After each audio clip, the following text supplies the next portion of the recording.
it's Gwen, and today I'm going to read to you from Alice's Adventures in Wonderland by Lewis Carroll. This book is in the public domain. Chapter 7, A Mad Tea Party.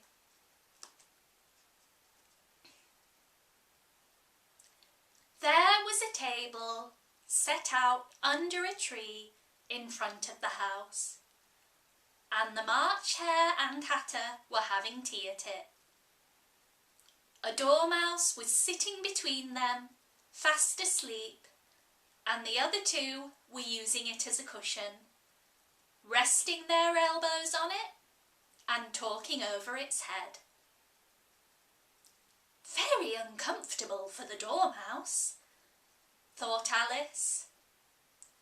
Only it's asleep, so I suppose it doesn't mind. The table was a large one, but the three were all crowded together at one corner of it.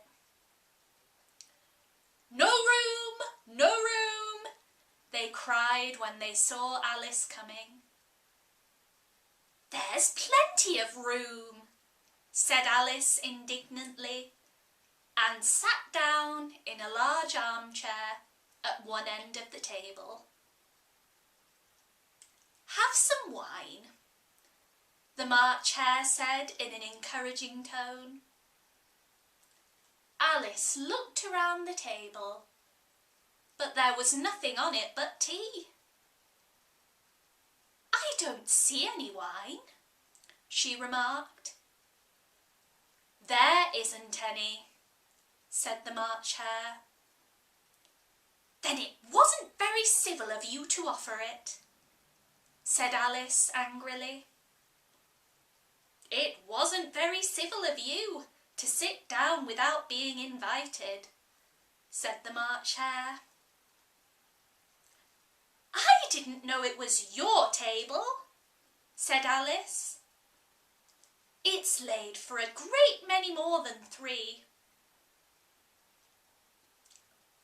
Your hair wants cutting, said the Hatter. He had been looking at Alice for some time with great curiosity, and this was his first speech. You should learn not to make personal remarks, Alice said with some severity. It's very rude. The Hatter opened his eyes wide on hearing this, but all he said was, "Why is a raven like a writing desk?" Ah, come, we shall have some fun now, thought Alice. I'm glad they've begun asking riddles. I believe I can guess that, she added aloud. Do you mean that you think you can find out the answer to it? Said the March Hare.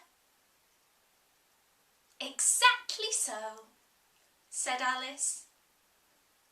Then you should say what you mean, the March Hare went on.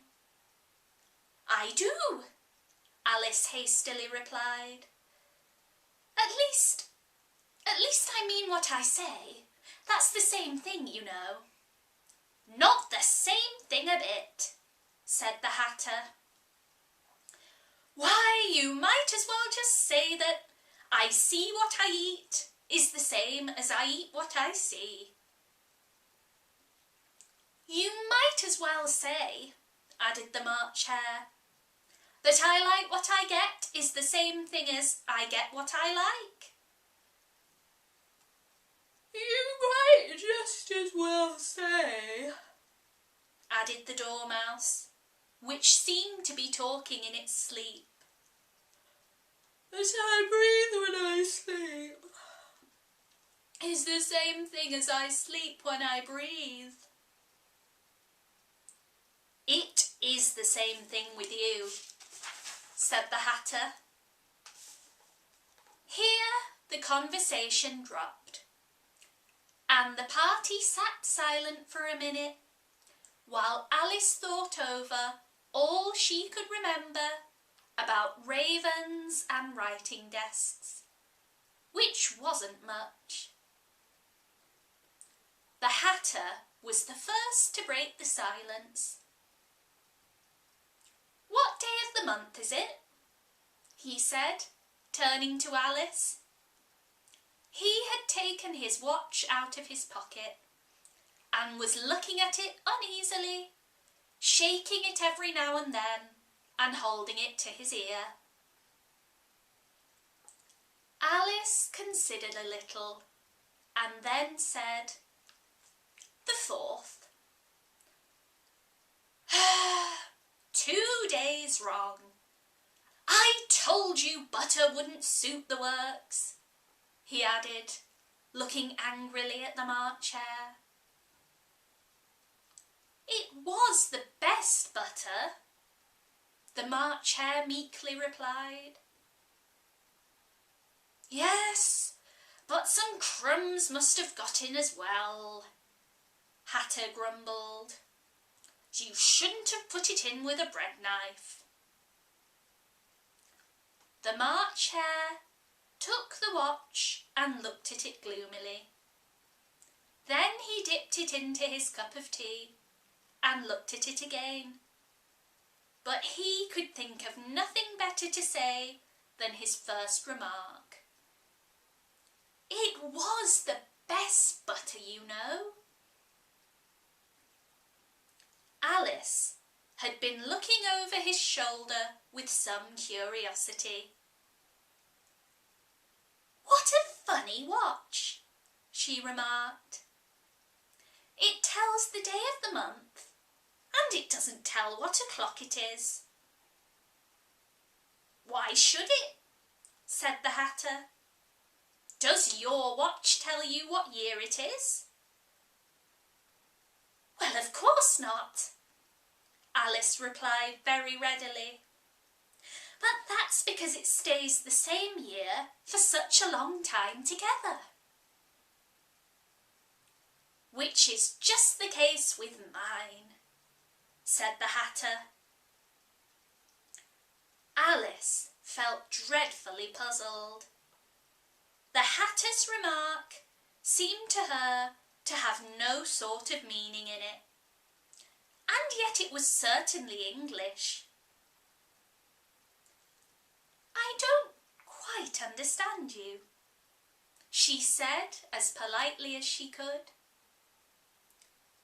"The Dormouse is asleep again," said the Hatter, and he poured a little hot tea upon its nose. The Dormouse shook its head impatiently and said without opening its eyes, of course, just what I was going to remark myself." "Have you guessed the riddle yet?" the Hatter said, turning to Alice. "No, I give up," Alice replied. "What's the answer?" "I haven't the slightest idea," said the Hatter. "Nor I," said the March Hare.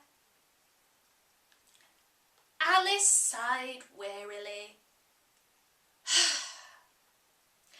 "I think you might do something better with your time," she said, "than wasting it in asking riddles that have no answers." "If you knew time as well as I do," said the Hatter, "you wouldn't be talking about wasting it. It's him." "I don't know what you mean," said Alice. "Of course you don't," the Hatter said, tossing his head contemptuously. "I dare say you've never even spoken to time." "Perhaps not," Alice cautiously replied. but I do know how to beat time when I learn music. Ah, that accounts for it, said the Hatter. He won't stand beating. Now, if you only kept on good terms with him, he'd do almost anything you like with the clock. For instance, suppose it were 9 o'clock in the morning, just in time to begin lessons. You'd only have to whisper a hint to time, and round goes the clock in a twinkling. 1:30, time for dinner. That would be grand, certainly, said Alice thoughtfully. But then I shouldn't be hungry for it, you know. Not at first, perhaps, said the Hatter, but you could keep it to 1:30 as long as you liked. Is that the way you manage? Alice asked. The Hatter shook his head mournfully. Not I, he replied. We quarrelled last March. It was at the great concert given by the Queen of Hearts, and I had to sing Twinkle, Twinkle, Little Bat. How I wonder where you're at. You know the song, perhaps?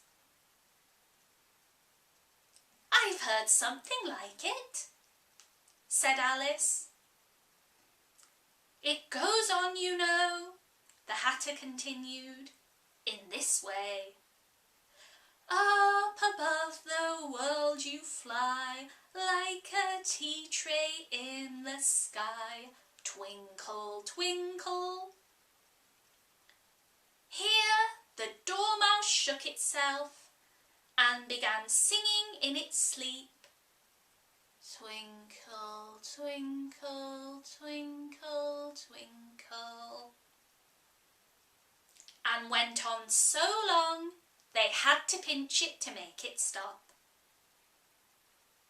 Well, I'd hardly finished the first verse, said the Hatter, when the Queen bawled out, He's murdering the time!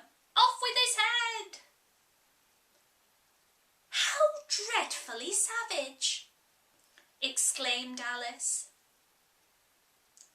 And ever since that, the Hatter went on in a mournful tone, he won't do a thing I ask. It's always 6 o'clock now. A bright idea came into Alice's head. Is that the reason so many tea things are put out here? She asked. Yes, that's it, said the Hatter with a sigh. It's always tea time, and we've no time to wash things in between whiles. Then you keep moving round, I suppose, said Alice. Exactly so, said the Hatter, as the things get used up. But what happens when you come to the beginning again? Alice ventured to ask. Suppose we change the subject, the March Hare interrupted, yawning. I'm getting tired of this. I vote the young lady tells us a story. I'm afraid I don't know one, said Alice, rather alarmed at the proposal. Then the Dormouse shall, they both cried. Wake up, Dormouse! And they pinched it on both sides at once. The Dormouse slowly opened its eyes. I wasn't asleep, it said in a hoarse, feeble voice. I heard every word you fellows were saying, "Tell us a story," said the March Hare. "Yes, please do," pleaded Alice. "And be quick about it," added the Hatter, "or you'll be asleep again before it's done. Once upon a time, there were 3 little sisters." The Dormouse began in a great hurry. "And their names were Elsie, Lacie and Tilly, and they lived at the bottom of a well." "What did they live on?" said Alice, who always took a great interest in questions of eating and drinking. "They lived on treacle," said the Dormouse after a minute or two. "They couldn't have done that, you know," Alice gravely remarked. "They'd have been ill." "So they were," said the Dormouse. "Very ill." Alice tried a little to fancy to herself what such an extraordinary way of living would be like. But it puzzled her too much. So she went on. "But why did they live at the bottom of a well?" "Take some more tea," the March Hare said to Alice very earnestly. "I've had nothing yet," Alice replied in an offended tone, "so I can't take more." "You mean you can't take less," said the Hatter. "It's very easy to take more than nothing." "Nobody asked your opinion," said Alice. "Who's making personal remarks now?" the Hatter asked triumphantly. Alice did not quite know what to say to this, so she helped herself to some tea and bread and butter, then turned to the Dormouse and repeated her question. "Why did they live at the bottom of the well?" The Dormouse again took a minute or two to think about it, and then said, "It was a treacle well." "There's no such thing." Alice was beginning angrily, but the Hatter and the March Hare went, "Shh, shh," and the Dormouse sulkily remarked, "If you can't be civil, you better finish the story yourself." "No, please do go on," Alice said very humbly. "I won't interrupt you again. I dare say there may be one." "One indeed," said the Dormouse indignantly. However, he consented to go on. And so these 3 little sisters, they were learning to draw, you know. "What did they draw?" said Alice, quite forgetting her promise. "Treacle," said the Dormouse, without considering it this time. "I want a clean cup," interrupted the Hatter. "Let's all move one place on." He moved on as he spoke, and the Dormouse followed him. The March Hare moved into the Dormouse's place, and Alice rather unwillingly took the place of the March Hare. The Hatter was the only one who got any advantage from the change, and Alice was a good deal worse off than before, as the March Hare had just upset the milk jug onto his plate. Alice did not wish to offend the Dormouse again, so she began very cautiously, "But I don't understand. Where did they draw the treacle from? You can draw water out of a water well, said the Hatter. So I should think you could draw treacle out of a treacle well, eh, stupid? But they were in the well, Alice said to the Dormouse, not choosing to notice this last remark. Of course they were, said the Dormouse. Well in.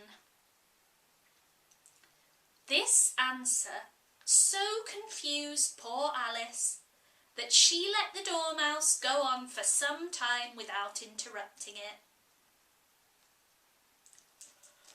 They were learning to draw, the Dormouse went on, yawning and rubbing its eyes, for it was getting very sleepy. And they drew all manner of things, everything that begins with an M. Why with an M? Said Alice. Why not? Said the March Hare. Alice was silent. The Dormouse had closed its eyes by this time and was going off into a doze. But on being pinched by the Hatter, it woke up again with a little shriek and went on. That begins with an M, such as mousetraps and the moon and memory and muchness. You know you say things are much of a muchness. Did you ever see such a thing as a drawing of a muchness? Oh, really? Now you ask me, said Alice, very much confused. I don't think. Then you shouldn't talk, said the Hatter. This piece of rudeness was more than Alice could bear. She got up in great disgust and walked off. The Dormouse fell asleep instantly, and neither of the others took the least notice of her going, though she looked back once or twice, half hoping they would call after her. The last time she saw them, they were trying to put the Dormouse into the teapot. At any rate, I'll never go there again, said Alice, as she picked her way through the wood. It's the stupidest tea party I ever went to in all my life. Just as she said this, she noticed one of the trees had a door leading right into it. It's very curious, she thought. But everything's curious today. I think I may as well go in at once. And in she went. Once more, Alice found herself in the long hall and close to the little glass table.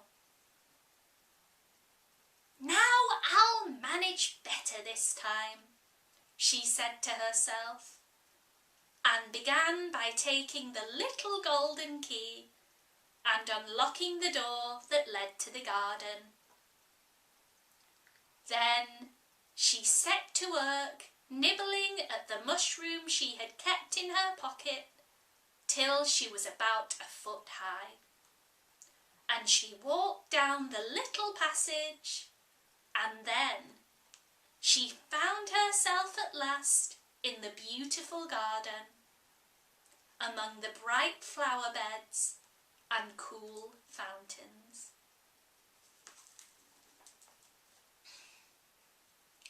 And that's the end of chapter 7. Chapter 8 will be up soon. In the meantime, don't forget to head over to the Autism First YouTube channel for more storytime videos and lots of other fun things to do at home. See you soon.